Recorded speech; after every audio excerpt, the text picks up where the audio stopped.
Okay, good morning, everyone. It's now time to start our webinar. I'd like to welcome you all today to this Inspire Europe webinar on academic publishing for researchers at risk. I will give a short introduction about the Inspire Europe project, first of all, and we will cover also some housekeeping rules, and then I will hand over to our key speakers for today.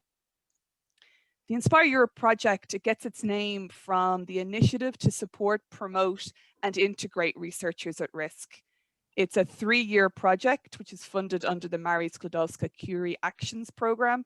It runs until the end of August 2022. It has 10 partner organizations involved, and it's coordinated by Scholars at Risk Europe, which is based at Maynooth University in Ireland. And Scholars at Risk Europe is the European office of the Global Scholars at Risk Network. Our website details there are at the bottom. It's maynoothuniversity.ie/SAR-Europe/Inspire Europe. There are 6 key objectives of the Inspire Europe project. The first is to lay the groundwork for a long-term cross-sectoral European support structure for researchers at risk that will live on past the 3-year duration of this project. The second objective is to contribute to informed policy making in Europe, and we will shortly be publishing a report that maps the current support to researchers at risk in Europe and looks at some of those gaps, and I'll mention that at the end of the webinar. The third area is to bridge the gaps between national and European support mechanisms, and also between academic and non-academic sectors. And with the latter, it's exploring opportunities for researchers at risk in the private sector. The fourth objective, and this is the one that's linked to today, is to improve career development opportunities for researchers at risk. We have done a number of webinars to date on various topics relating to this, and you can find those on the Inspire Europe website under webinars. The next objective is to prepare the work environment, and this is focused on host institutions, whether they be universities or research institutions, but also private sector companies, and helping them and training them to be able to provide the necessary support and structures in place to be able to host and employ researchers at risk. And the last area is to grow the diversity of actors across Europe that are able to support researchers at risk, with a particular focus on Southern, Central, and Eastern Europe. So how to get involved? One area is, or one issue you can do is to contact the Inspire Europe email address, which is inspireurope@mu.ie, and join our mailing list to keep up to date with regular events, webinars, trainings, etc. As I mentioned earlier, there are a number of upcoming webinars and previous webinars of the project that you can view on the Inspire Europe website under the webinars tab. But we'd also like to hear from you if you have suggestions on other topics that you would like to explore as part of career development for researchers at risk. And if you have those ideas, please share them either through the inspireurope@mu.ie email address, or after this webinar, you will be sent to a link for a short survey, and you can also give your ideas on that. We've also developed a very comprehensive list of resources for researchers at risk, including fellowship opportunities in Europe and other supports for researchers at risk, and for all researchers also, that researchers at risk can avail of. And now I'd like to get on to today's webinar topic. I'm delighted to be joined by 3 excellent speakers who have got a lot of experience in this area. Our first speaker will be Professor Nina Wormbs from KTH Royal Institute of Technology in Stockholm in Sweden. She is a professor of history and science, technology and the environment. Our next speaker will be Dr. Ingrid Strauma. She is the director of the Academic Writing Center at the University of Oslo. And our last speaker will be Dr. Mubasar Hassan, who is an adjunct research fellow currently at the University of Western Sydney in Australia, and previously a fellow at the University of Oslo. Each speaker will speak for approximately 10 minutes each, and then we would like to have approximately 20 minutes at the end for questions and answers. Just to say some housekeeping rules, this is a Zoom webinar, so the chat function for attendees has been disabled due to the large number of people we had who had registered for the event, but questions can be raised at any time during the session through using the Q&A tab at the bottom of your screens. If you would like if you'd like to stay anonymous and for your name not to be displayed with your question, please click the Submit Question Anonymously button before sending. And as I mentioned earlier, there will be a short survey sent to you straight after the end of this webinar, and we'd be very grateful if you could complete that, as it will help us as we design and develop further webinars in this project. So I would like to now ask Nina to speak to us and about her experience on academic publishing and what advice and support she can provide. Nina, the floor is yours. Thank you very much, Orla. I'm very glad to be here and to be able to speak for a few minutes on academic publishing. I will share my screen and show you a few slides that will be my support during my 10 minutes. I will start at the end where we often talk about publish and perish, or rather publish or perish, which is sort of the negative side of looking at publications in academia. Instead, I'd like to talk about publish and prevail to have a positive idea of what knowledge production is actually about, because it is, of course, key to publish, and that's the way that we have the knowledge circulation continuing.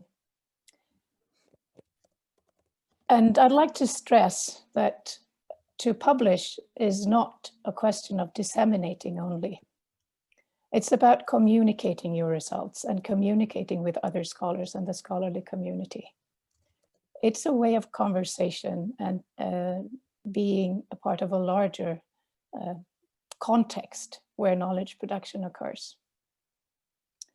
And I think this is important to stress early on, because there's a linear idea of publishing, that it's at the end of a process, something you do eventually when you're done with your research. But I find scholarly publishing to be a much more interactive and dialogic thing.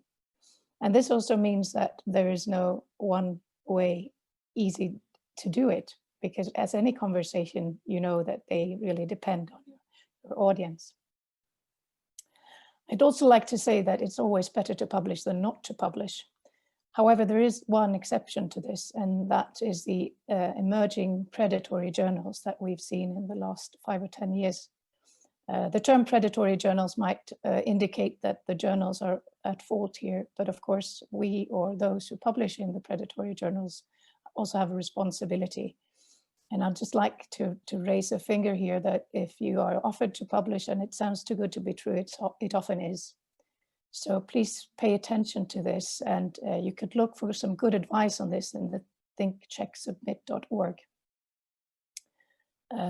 Open access is also often very good, and sometimes it's compulsory. This is also something to think about when you start your journey towards publishing. I'd also like to mention what happens to most of us, because most scholars do not actually have English as their mother tongue, but still English is the lingua franca of our time.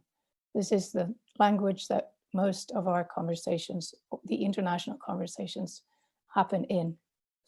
And I'd like to remind you that my mother tongue, for an example, is not English. I speak Swedish normally, and I therefore need to practice my English to be able to take part in the international discussion in my field. Very important is, of course, to read and to write, not just for the article that you're publishing, but in general. In this way, you can practice the English that allows you to be part of a bigger conversation. There are also simple online tools, and there are tools built into Word, for example, that can help you change and correct your language. So try and explore those and use those. Journals often have editing services that you can also use and profit from. And don't be scared in this regard, I think. I think you should try and trust your peers. I often get manuscripts that are written by people who don't have English as their mother tongue. And then it's obviously my task to look through those small glitches of language and to find the key argument and the structure of the article. So it doesn't have to be impeccable for you to submit. But this is also something that you'll have to discuss with the editor of the journal. And that's a key issue, obviously. How do you pick your journal? Here is where I want to again stress that this depends on what kind of conversation you want to be part of. Who do you really want to talk to with your results? And where are the really interesting discussions in your field that you want to take part in?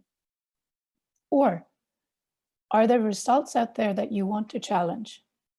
If they are published somewhere, then perhaps you should be part of that conversation in that or those journals where this discussion takes place.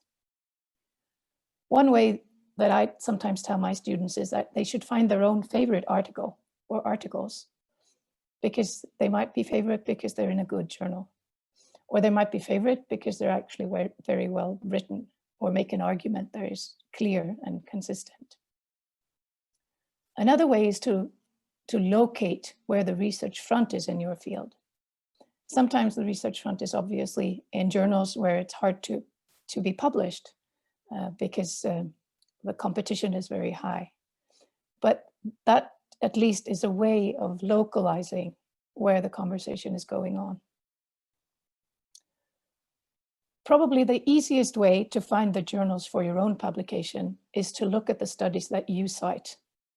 Where are these results published? The ones that you are yourself using. So if you look at the articles that you've recently read and that you support your research with or engaged in, there will be journals there that you can turn to yourself. Once you've selected a journal or a number of journals, you need to get to know them really deeply. Journals differ a lot. They have different formats and they have different audiences. And these two issues have consequences for how you should frame and structure your piece that you want to submit. When it comes to different formats, there are practical issues like word count or referencing or structure, and they are actually not that banal as it might first seem, because if you need to restructure your entire article, it may take time. And it's important to adhere to the journal format, otherwise you will be immediately rejected. But there is also an intellectual part of this, obviously, because different journals have different audiences. They are part of different disciplines or fields, or have different research aims or scopes. And this means that you need to frame or reframe your own results and your own conversation in relation to the audience that this journal is directed to. I'd like to finish with underlining that publishing, as I mentioned also in the beginning, is mostly a non-linear issue. When you yourself, if you follow the suggestions that I made already there, you have a non-linear process of looking at journals and finding your own way. But there is also, if you finally submit, then there is also a non-linear process that starts. to be accepted without revisions at the first effort is extremely rare. Very often you get revise and resubmit, or you get rejected. I wrote an article with a colleague not long ago, and we've been rejected a number of times now. We hope that we are directing ourselves to the wrong journal with the wrong paper. So the fit is actually really, really important. If you get accepted, what kind of answer you get obviously depends on where you submit. As I mentioned, really, really competitive journals have an extremely high rejection rate.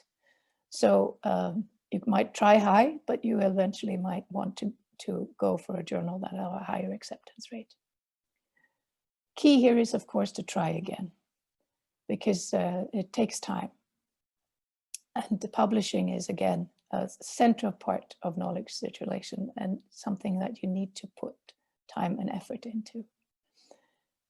I'd just like to finish with pointing you to two of the big publishers that have really splendid online films and step-by-step guides. And this is not just Springer, Taylor and Francis, but there are a number of guides out there that you can look and that are truly useful. So navigate the internet, and I think you will eventually be published. Thank you.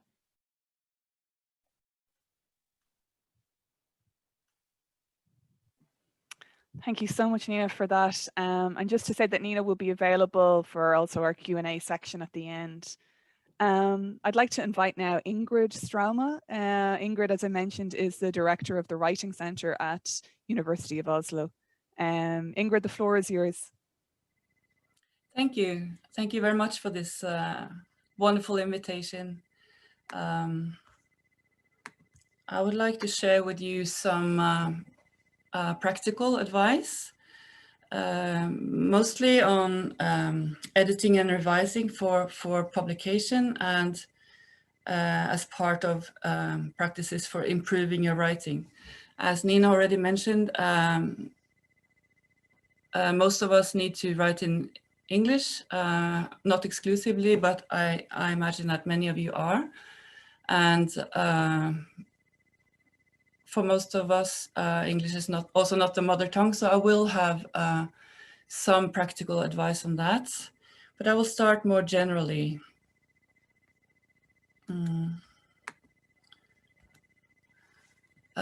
Some advice on how to approach the writing process and the improving of our own writing. So my number one advice is to talk about writing, and to when you read articles and other people's work, to try to study the text as text. So not just go directly to the contents, for example, the findings or the methodology, but also try to study, how the argumentation has been built. How do they engage in the conversation? How this is done. Studying the text as text and talking about writing will provide you with a meta language. Some concepts that has to do with the building of arguments and the building of a text. And this meta language will be very useful for yourself when you're writing. So having this vocabulary will help you to become a better editor of your own work. So that's like my number one tip, to try to put words to what happens in a text as you see it. There's no correct approach here. Just develop the kind of language that makes sense for you, because this will actually make you more aware and more conscious when you're editing and revising. Also, if possible, try to find a network, a group, where you can discuss writing processes. So again, not just academic content, but also to discuss textual aspects. I'm going to introduce you quickly to an approach. You might want to Google and read more about this later. It's called the reverse outline. Many of you might know this already.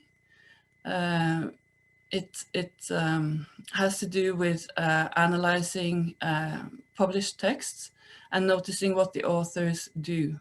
For example, when they start out by outlining the scholarly conversation, which Nina talked about. How is that done? How do they build on other people's work? How do they position themselves? For example, when they identify a research gap, a challenge, a problem, what John Swales has called carving out a research space, or when they endorse or question a claim. In short, how do the authors position themselves in their fields?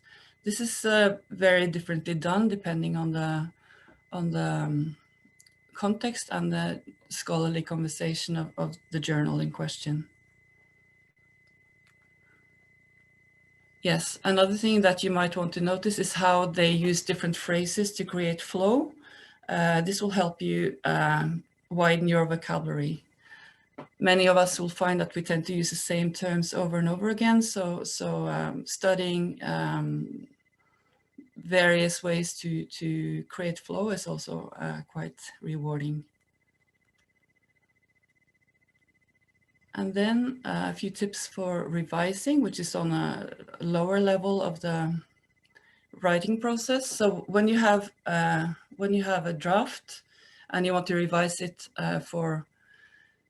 to be acceptable for a reader, you might want to read your text aloud. I'm sure many of you do this already, especially when we write in a foreign language. It can look good on paper, it can look really fancy, but when you try to read it aloud, you will immediately catch when the sentences are too clunky, too long and awkward, or when things need to be put in a different order and so forth.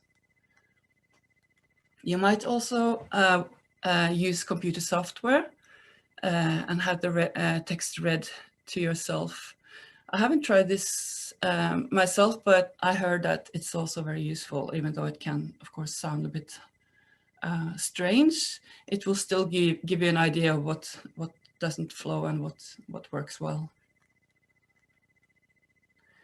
So by using different senses, not only vision, but also sound to hear the text being read, this will put you in the reader's position. And you will, through a different sense apparatus, hear whether there's good rhythm, whether the meaning comes forth, cohesion and flow and so forth. And it will help you to revise accordingly. Then just a few words about writing in the English language. Actually, I find that the English language is quite well suited for scientific writing. The reason is that it's simple, direct, and straightforward. And this is actually a good thing for us who are not native speakers. We don't need to elaborate and use a lot of ornamentation. The best thing is to write straightforward. This is what makes sense and is customary in the English language. So this is what the reader expects as well. And the formula is subject, verb, and object. Who does what? This is something to keep in mind when you're revising. And especially if you have the subject and the main verb at the beginning of a sentence, this is very useful for the reader. They know immediately where the sentence is aiming, what you're trying to say or what you're saying. And it also allows you to have quite long sentences. So keeping the subject and the main verb at the beginning is sort of a locomotive for the sentence, and you can add on clauses and technical vocabulary without the reader losing track.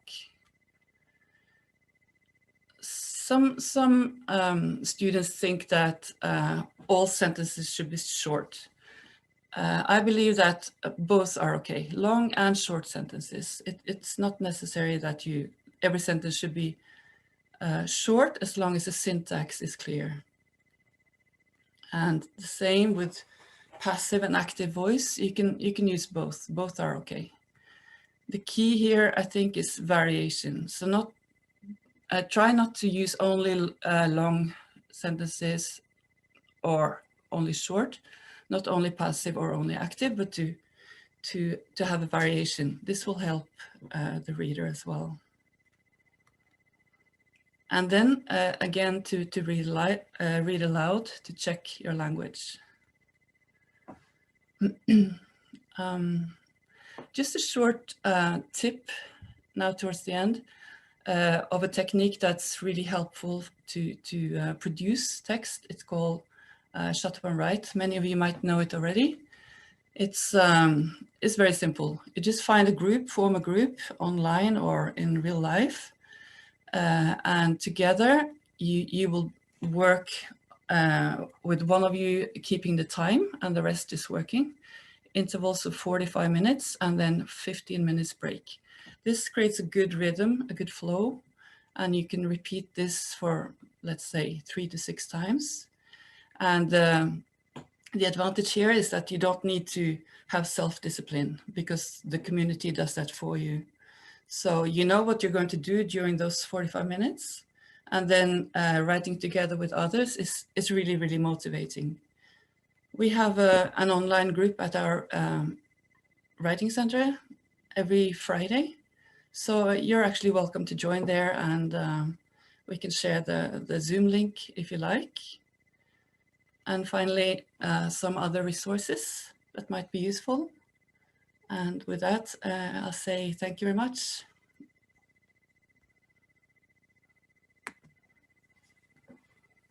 Thank you, Ingrid. That was really helpful. Just to say to everybody listening, all the presentations from today will be shared with you directly afterwards with an email, and also will be on the Inspireurope website. This is also being recorded, so for colleagues that couldn't make it today, or if you want to listen back at another time, a recording will also be uploaded in the coming days to the website, so you can do that also. And also those references that Ingrid mentioned, we will put those on the website too. Just to say, I think, and apologies from me, I meant to include this in my introduction, the background for today's webinar, this was a request that the Inspireurope project had received from previous webinars to look for a dedicated session on academic publishing. And it was primarily coming from researchers at risk who were struggling to get published in their new host country, either in Europe or elsewhere. And so the focus today is on those researchers who may have published extensively in their home countries, but are struggling to do so now when they have come to a host country. So just wanted to give that bit of background first to try and explain the context for today's webinar. And also I want to introduce Dr. Mubashir Hassan. As I mentioned, Mubashir previously was at the University of Oslo and has recently taken up a position in the University of Western Sydney in Australia. And thank you, Mubashir, for joining us at this late hour for you. But I think it'd be really useful to hear your experiences, the challenges you found in getting published, and how you overcame them, and what other tips and advice you might have to our attendees listening today. Thanks, Mubashir. The floor is yours. Thanks, Orla. It's always been always a pleasure to participate in programs organized by Scholars at Risk. So what I'm going to do today is I'm going to share some of the practical examples of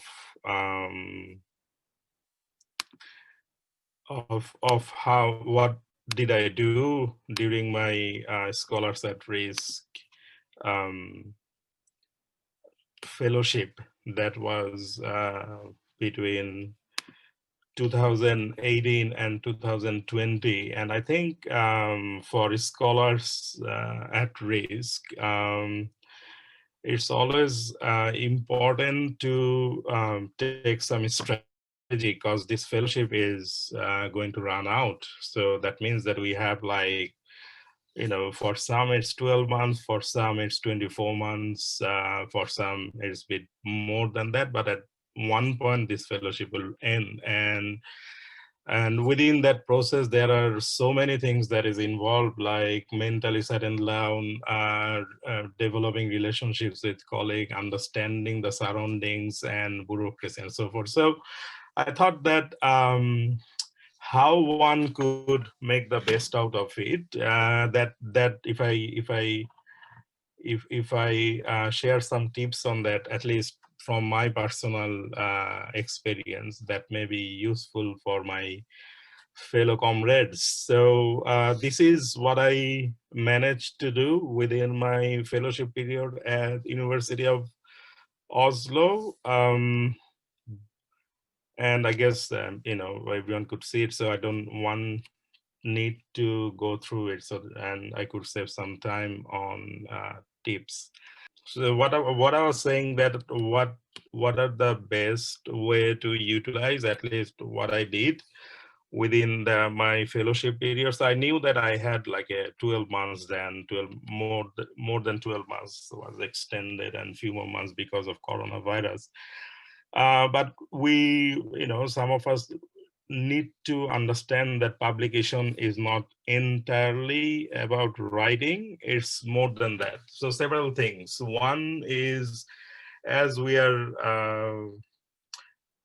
were located in universities in Europe, we need to appreciate the fact that our colleagues are some of them are knowledgeable about publication process, and also helpful. And it is our job to identify colleagues with whom our research interest matches, so that we could team up and write, publish. And I think that's a very good way. So one of the ways to identify that and build a relationship is to actively participating in department meetings. I was in South Asia division at University of Oslo at ECOS, and I participated in the meetings. I came to know my colleagues, their research interest, and through that we shared ideas, and ideas matter. So, and also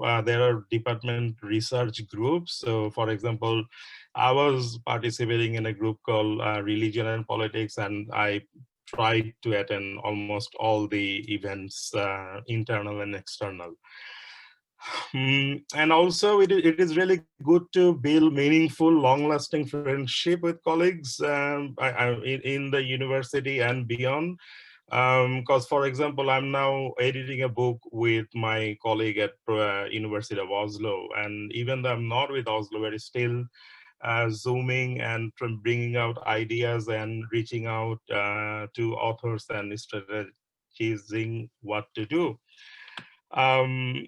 And sometimes, the country I'm from, Bangladesh, and even in South Asia, it's not really appreciated that people should co-author, right? I mean, there is a sense that co-authorship is bad, but I don't think it's really bad. It's really useful, because if you co-author with someone, there is two aspects of it. One is that you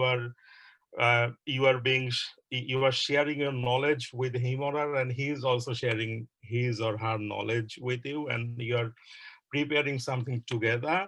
And at the same time, you are being supported by their network and their expertise and you are also contributing within this process. So there is a mutual benefit with it. Even if you find that it's really hard to publish by as a solo author, try to team up with colleagues at the university who share same research interests. But the point is you both need to be interested in the same project. And the way I kind of build this list of publication is that I use some of my previously unused research and updated and amended.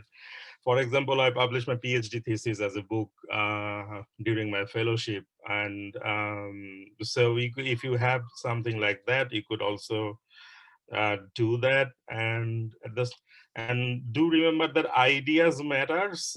Publishing is of course about research, but it is also about convincing your peer reviewer and your colleagues that your idea is unique. And so those are like kind of like key strategies I have used.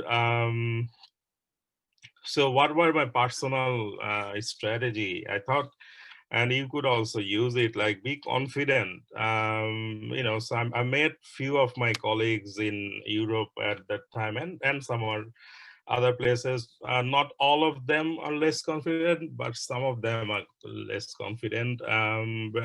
And I tried to understand why is it? Is it because of the situation they endured at home, or is it like they don't feel that they have proper skill or other stuff? But once I started to talk with some of them, I've seen that they have wealth of knowledge about something that people really don't know in the university, or you know. So be confident, and do remember that you know, you are the expert on your field, and that's really key, because if you are confident, that means that you are imagining yourself to be something as an author, and your attitude towards the task could change. And I think also if there is, as my previous speakers have said, that you know, none of our language, first language is English. So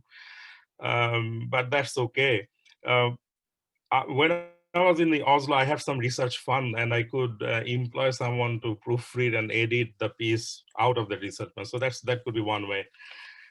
In terms of choosing journal ranking, you know, look, depending on the disciplines, there are so many rankings, and depending on the countries, there are so many lists. But what I found that the most basic way to find whether a journal is a good journal is to find a Q ranking. And I've sent the link here. So basically Q ranking is, it ranks journals into 4 categories. And if you find that your journal that you are trying to publish is in Q1 category, that there are strong possibilities that you are going to submit into a good journal.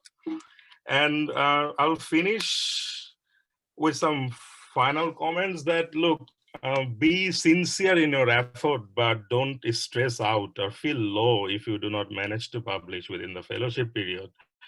It's not the end of the world, because you know, we must agree that our journey has been presumably tougher than our colleagues at the university. So maybe just enjoy the fact that you are free and safe from the persecution, but at the same time be sincere in your effort. And on that note, I would finish my talk. Thank you.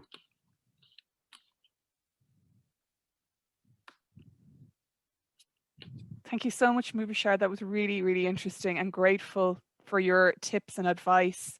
I would like to invite the other speakers back now for the Q&A session. We have a number of questions in already, so but please feel free to continue to ask those questions using the Q&A function. And as I mentioned earlier, if you do not wish your name to be seen, please click the ask question anonymously button before you send. There's been a couple of questions. I'll pose it to all three and to get your takes. There's been a couple of questions from researchers who have a lot of experience in being published, but are looking for help on and funding support ideally, but other support around editing. One researcher has said they had got a very positive feedback, but that the publication needed some editing support. And I was just wondering, there's also the challenge of a lot of those services for editing come with a fee. Do any of you know or are aware of resources that researchers at risk could access that would provide free editing or support on that area? I put it out to all of you there if you know of any through your either institutions or ones that you've come across yourself.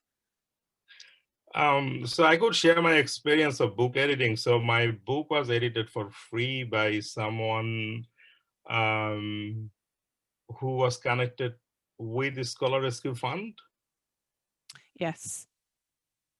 Yes, and actually I will put up a link. The Scholar Rescue Fund has a link about writing and resources.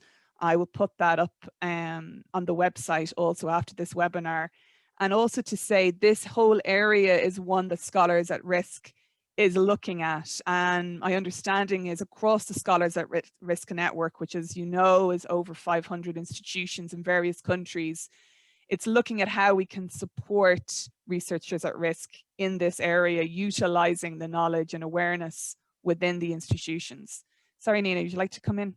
I'd like to come in also to say that some journals actually do the editing, the language editing, because this is not an issue that is exclusive for Scholars at Risk, as we've pointed out. This is a part of internationalization of science. And if you go to a journal that is an international journal with submissions from very different areas, it will be in the interest of the journal to be internationalized and to manage these issues. So my experience is actually that there is support also with the journals. And as Mubashir said, if you get a book contract with a serious publisher, then they will also do this. So it doesn't have to be outsourced and paid for separately, even though that's also possible. Thanks, Nina. Ingrid, I don't know if are you aware of any additional services or scholars or researchers at risk could avail of? Not really. This is difficult at our university. A lot of students also and regular PhD candidates need proofreading services, and it normally costs something. I saw that one of you advised Grammarly, which is supposed to be quite useful. The only thing with Grammarly, in addition to it has a cost, not very high, but it also uploads the whole, you upload your whole work into the cloud. So that's something to think about, especially for you people, that you may not want to submit your whole work to that company because you lose control over it. But yeah, so reading aloud is actually my best tip for free editing help and finding somebody to collaborate with. If you can afford Word, then I also think that the thesaurus in Word has become quite good, so that's helpful. Thank you very much, Ingrid. The next question is around, somebody has asked a question, are book chapters considered valuable publications? And would you advise to withdraw a book chapter if the book is taking too long to be published? There's also been a helpful comment back from Martin Clunan in Finland, has also responded on this, but I'll also put this out. I think Ingrid, you might like to come in on this one around book chapters. Or maybe you were referring to me. Oh, Nina, sorry, excuse me, Yes. Nina, my apologies. I'd like to also thank you, Martin, for commenting on that. I think there are two questions here. One question is actually not just about book chapters. Sometimes journals can be really, really slow. And that is, it's really hard to give general advice. But if you should really try to engage with the editor of the book, if it turns out that it's a great delay, and to have a conversation with that person, because if it matters to you that this is published, you need to get understanding from the editor of the book. But this is also true for journal publishing sometimes, actually. And sometimes journals come into places where they are slow or overwhelmed by submissions, or the review process takes too long. But I'd like to comment on the value of book chapters. And I agree with Martin that it depends on the evaluation, but the evaluation is not just a numerical one. Sometimes we tend to, it seems as though we've moved into audit society, or we've been there for long, or new public management. I think history of science shows that the evaluation lies among the peers.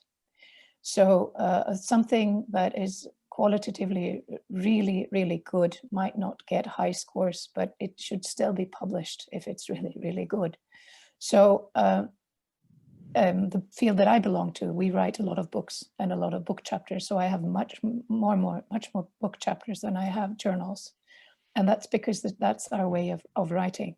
And it does, the format does not, the journal format does not sort of trump the book format. But I recognize that the disciplinary battle here in models of assessing research might be difficult to win in a situation as a researcher scholar, but try to look at your discipline still, because that's where you are going to be evaluated. So please just don't always go for the rankings that are very often quantitative and not qualitative. Thank you, Nina, for that. There's another question that has come in, and it is regarding referencing websites or conferences that could be available on YouTube. I don't know if any of you have come across anything that you'd like to recommend now.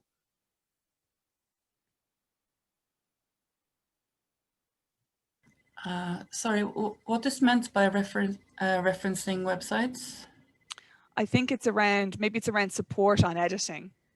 So I know somebody has also mentioned Grammarly, but I don't know if there's others that you were aware of, or even if there was conferences or anything that's available on YouTube in terms of guides or directions that people could watch. Actually, I think on this one, scholars at the Scholar Rescue Fund, the references that they have on their website contains a number of these resources. So what I will do, as I mentioned, is put that link to the Scholar Rescue Fund writing resources section on the website, on the Inspire Europe website today. I will create a topic on academic publishing on the resources page, and I will add those to that. And that might help people who are looking for more support on this and to look at those references sites that they have mentioned. Yeah. Yeah, maybe I should mention that at the end of my presentation, I didn't really give it much time, but there are, I put some links to some academic phrase banks that might be helpful. Okay. To give examples of how to, for example, how to counter a claim and so forth. Especially the Manchester University phrase bank is for the social sciences, but I think it's also useful for many other fields. So some of those resources that I showed might address some of those concerns. Great. And as I mentioned, Scholars at Risk are also looking at how we can support editing and proofreading as well within the network. So this will be something that we will also be writing to the host institutions and the different at-risk scholars and researchers about. There's a question in here, and it is about particular challenges that are faced by researchers who have their manuscripts, research manuscripts ready for publication, but can't publish in their home countries.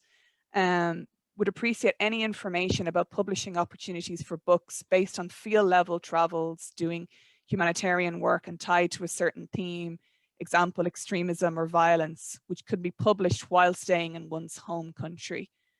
Mubashir, I might give that one to you. I don't know if there's any advice that you could give around that topic.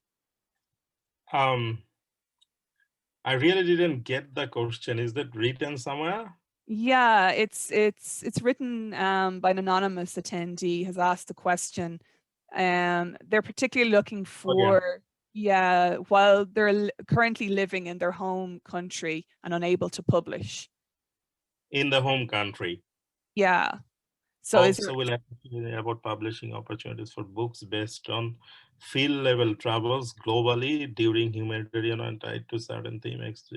So I think is the best way is to, so what I gather is there is a manuscript, but Yeah. the anonymous person is unable to publish it.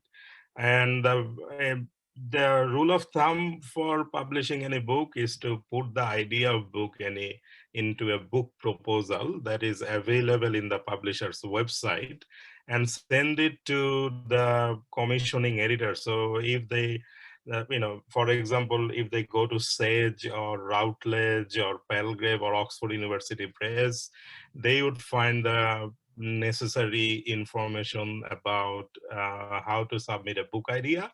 And generally the way it works that they want the full proposal with at least one chapter to be sent out for anonymous peer review. And if they like the idea, they would take the idea on board. And if it is not like fully academic book as it seems, maybe they could also try publishers like Penguin.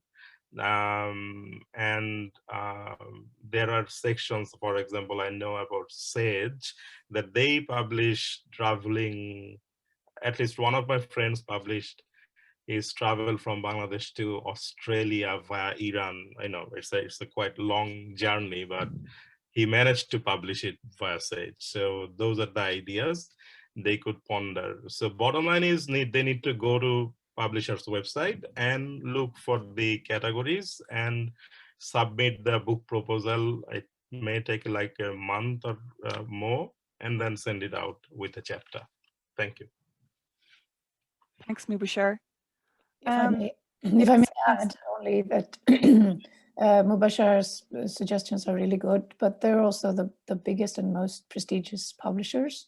So most of academic work is not published with those, but with a big chunk of also other academic publishers, that there are very many.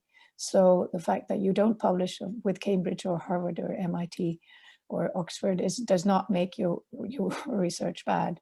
Most of us don't publish with them. So there are a number of places to turn that for you to publish, not in your home country, but in other countries. And that's actually mostly true for us in this international context. Thank you. And Ingrid, you'd like to come in? Yeah, thank you. I don't know how relevant this is for you, but I've used the websites called academia.edu and ResearchGate, especially academia.edu, quite a bit. I put my book chapters there, and everything I could share that was not against copyright rules, I shared it there. This is a really good place to grow your network and have readers. So if it's important for you to be read and not just published in prestigious journals, I really recommend academia.edu, the free version. You don't need to have the paid extras. Same goes for ResearchGate, actually. So that's also a site where you could be and have preprints also. That is, thank you so much for those. I will put those on the website also and send that in the email with the presentations that will go to all attendees here today. The last question that's raised is around how to find, and if there is available, financial support to publish in an open access journal. The researcher is struggling to find the funding for this, for obviously themselves and their host institution. I was wondering, Ingrid or Nina, would you have any advice on this and how your host or how your institutions do this? So this is partly new. It comes with digitalization, open access, and sometimes it's also demand. Not all, I don't know this journal, Frontiers, but I myself have published in open access journals that are for free. The International Journal of the Commons, for example, which is one of my, I've published in. And I've also been editing and reviewing for open access journals that are not part of the global system of journals where there are a few oligopoles that take a lot of money. Very often, the open access is paid through the library services of the university. This is obviously a huge hurdle if you don't belong to a university. So if you want to access those really, the journals where you have to pay a high fee for open access, then it's almost an insurmountable problem.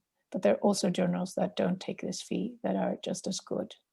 So that is also a way of restructuring the journal system, actually. Thank you, Nina, for that. We just have one last question, and it's more of on an ethical side. A researcher is saying they have experimental studies of many of my research in my home country with ex-colleagues. They unfortunately are afraid to be in the same paper as them now. So we can't publish the papers even though the manuscript is ready for publication. Is it ethical to publish the papers without the other authors?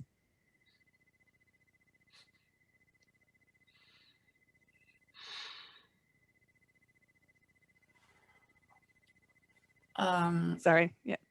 It would be Grinda's coming. to hear what the other authors think.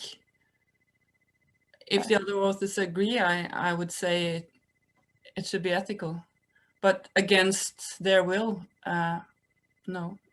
That's my answer. I agree. Yeah, I agree. I agree. Okay, thank you all. We've just got a few minutes left. I just wanted to share with you all a couple of events that are coming up with the Inspire Europe project. I also would like to thank our esteemed panel today for your time and sharing your knowledge. Also to say again to the attendees, thank you for your time. There will be, as I said, the recording of this webinar will be uploaded onto the Inspire Europe website, and also a link sent to you along with the presentations and all of those references and support websites that were mentioned today. They will be also added to a special section on academic publishing under the resources section of Inspire Europe. So if you just give me a moment, I will just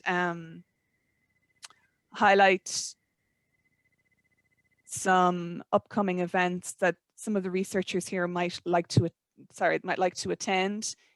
On the 3rd of November, there's going to be the launch of the Inspire Europe project. There is also going to be, and the link for it is there. This is work that has happened over the last couple of months that a number of the people attending may have contributed to on surveys. It is looking at current supports within Europe for researchers at risk and identifying where there's gaps. And it is clear one area that will be highlighted in the report is the need for a dedicated EU fellowship scheme for researchers at risk. So if you'd like to attend that webinar, you can do so by following the link on that screen. Also, the Scholars at Risk Free to Think 2020 report will be launched at an online event over 2 days in November on 19th and 20th. And again, to register for that, you go onto the website there that appears on your screen. And lastly, for those who are being hosted in organizations in Europe or in other countries, there's going to be a webinar on the 9th of December around how to help researchers at risk make the most out of their stay.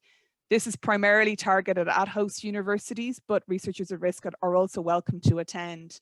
So I would ask that you share that with your colleagues in your host universities who may be interested in hearing more about that. And lastly, I just want to say again, a final thanks to you all for your time today. It has been really interesting to get those perspectives from you all. And I would like to thank you for your time and also for our attendees' time. And if you have any questions or need any additional materials, please write to inspireurope@mu.ie.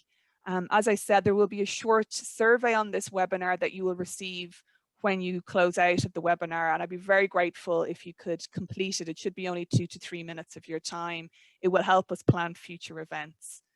So my thanks again to our panel, and I hope to see you at the next Inspire Europe event. Thank you. Thank you.